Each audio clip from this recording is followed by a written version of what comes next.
Bonjour à tous. Je vous propose aujourd'hui de continuer sur cette notion de personnage.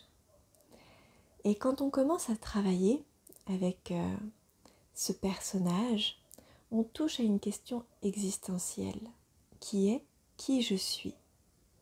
Si je ne suis pas tout ce que je croyais être, si je ne suis pas mes peurs, mes blessures, mes masques, mes histoires, mes pensées, ma personnalité, ma fonction, qu'est-ce que je suis réellement?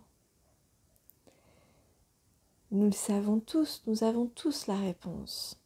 Je suis, nous sommes, la vie, le divin, la conscience ayant pris forme. Mais une fois qu'on a dit ça, eh bien ce n'est pas toujours plus clair, parce que notre mental a besoin de pouvoir se représenter les choses pour les comprendre. Et comment est-ce qu'on peut se représenter la vie? À quoi ça ressemble la vie? Eh bien, pour répondre à cette question, je vais me référer à un homme d'une grande sagesse, Einstein, qui, suite à ses travaux, a dit que tout dans l'univers est vibration. Et nous faisons partie de cet univers. Donc c'est ce que nous sommes réellement, une vibration, une fréquence. C'est pour ça que c'est si difficile de définir cette question de qui je suis, parce que je suis impalpable, je suis une fréquence. Parfois, quand on se pose cette question de qui je suis, on va être tenté d'aller regarder du côté de ses vies antérieures, surtout que maintenant il y a plein d'outils, de moyens mis à notre disposition pour pouvoir y accéder. Et effectivement, on pourra avoir des réponses sur ce qui a pu se passer, sur comment le personnage a évolué au fur et à mesure de nos vies, comment est-ce qu'il s'est formé, qu'est-ce qu'il a nourri, mais on n'aura pas la réponse à qui je suis. D'autres fois, quand ce qui se passe sur cette terre nous paraît insoutenable et qu'on ne trouve pas notre place, on va croire que nous ne sommes pas d'ici, que ce n'est pas qui nous sommes, que nous ne faisons pas partie de la famille humaine. Et du coup, on va chercher la réponse parmi d'autres peuples de l'univers. Mais là encore, ça reste un personnage, ça reste une histoire qu'on se raconte. Ce n'est pas l'essence de ce que nous sommes. Ce que nous sommes, la réponse à cette question, elle se trouve dans la fréquence, dans la vibration que je véhicule lorsque mes masques, lorsque le personnage sont éteints ou pas activés. Ça va être cette vibration du cœur, cet élan porteur, ce que je ressens au plus profond de moi. C'est ça qui je suis. Est-ce que ça veut dire que pour trouver, et surtout que pour être qui on est, il faut se débarrasser du personnage? Le personnage, il fait partie intégrante de l'expérience humaine. Il nous sert de protection, mais il nous sert aussi à expérimenter ce que nous ne sommes pas, à croire que nous sommes séparés, à croire que nous sommes coupés de la lumière et donc que nous sommes plongés dans l'ombre.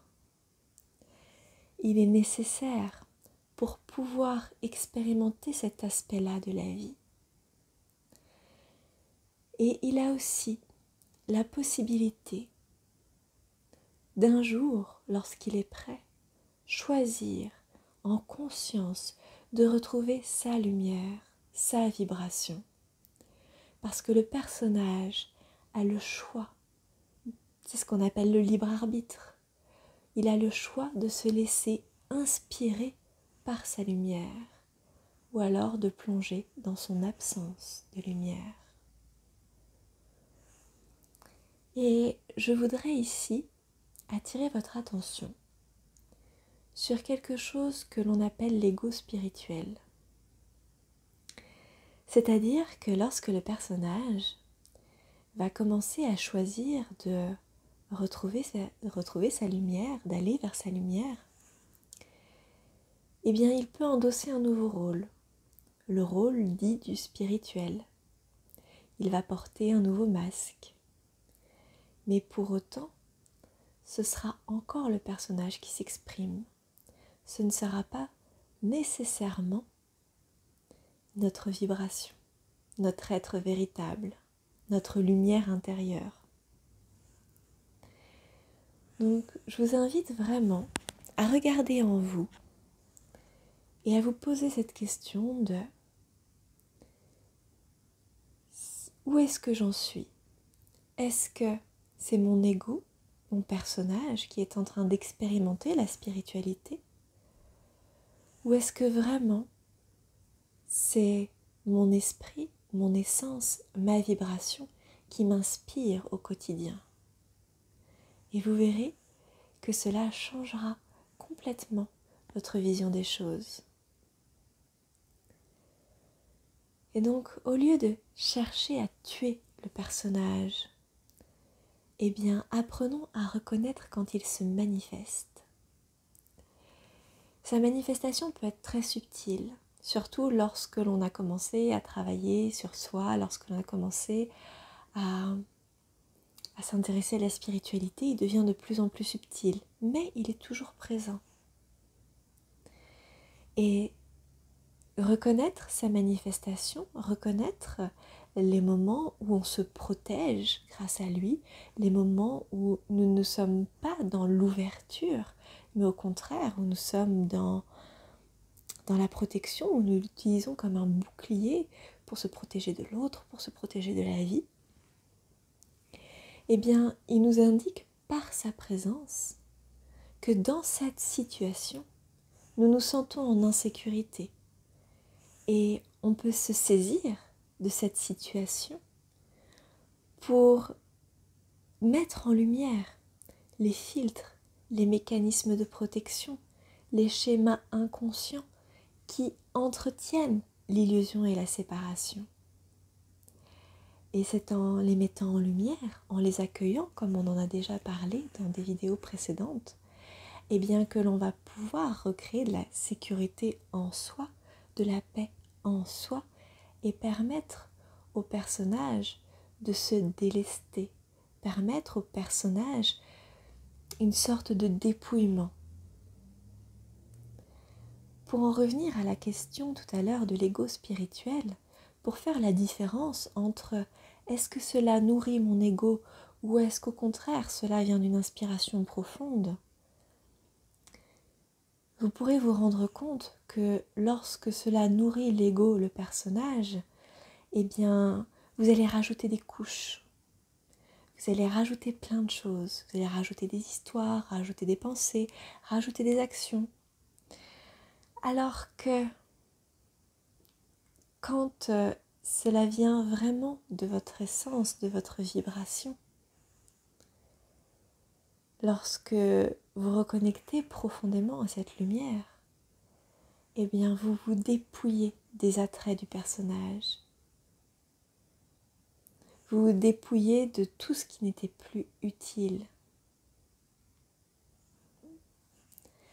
Au début, le personnage sera fortement présent et c'est normal parce que pendant un nombre d'années que vous seul connaissez, vous avez travaillé uniquement avec ce personnage. Il a été là pour assurer votre protection. Donc il a pris toute la place parce que à ce moment-là, votre conscience n'était pas pleinement présente. Mais plus on va mettre de la conscience en soi, plus on va distinguer ce qui vient du personnage, de ce qui vient de sa vibration, de sa fréquence, et bien plus on va être en présence à soi. Et plus on est en présence avec soi, plus on se dépouille de ce qui nourrissait la séparation intérieure. Et c'est aussi comme ça que l'on recrée la paix en soi. Et il viendra un moment où le personnage n'aura plus besoin de se manifester autant dans la vie quotidienne. Et ce moment, c'est quand on est pleinement ouvert à la vie, quand on a appris à faire confiance à la vie, à se sentir en sécurité avec la vie, quand on a appris à l'accueillir.